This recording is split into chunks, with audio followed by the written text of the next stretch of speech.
If you want to speak in English very fluently, so you have to follow some structure.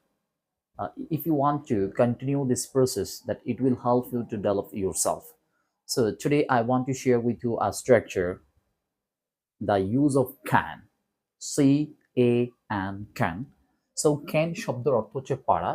So তোমরা যদি এই can শব্দটি দিয়ে যদি বাংলা বাক্য গঠন করতে চাও এবং বাংলা বাক্য থেকে ইংরেজি করতে চাও, খুব সহজেই কিন্তু করতে পারো।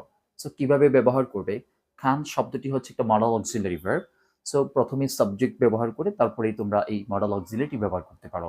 যেমন আই ক্যান, আমি পারি; উই ক্যান, আমরা পারি; ইউ ক্যান, তুমি পারো বা তোমরা পারো; হি ক্যান, সে পারে; শি ক্যান, সে পারে। সো আমি কাজটি করতে পারি, I can do the work. তাহলে এই মডেল অক্সিলারিটির পরে যখন আমরা কোনো ভার্ব ব্যবহার করব, সেক্ষেত্রে ভার্বে বেস ফর্মটা ব্যবহার করবো। অর্থাৎ ক্যানের পরে বেস ফর্ম বলতে কি বোঝাচ্ছি? ডু অর্থ করা, গো অর্থ যাওয়া, ইট অর্থ খাওয়া, রাইট অর্থ লেখা, হ্যাঁ, তারপর হচ্ছে রিড অর্থ পড়া। তাহলে আমি পড়তে পারি, আই ক্যান রিড; আমি লিখতে পারি, আই ক্যান রাইট; আমি হাসতে পারি, আই ক্যান লাভ; আমি জানতে পারি, আই ক্যান নো; আমি শিখতে পারি, আই ক্যান লার্ন; আমি শিখাতে পারি, I can teach. So if you want to develop yourself, you can practice by yourself by using this structure.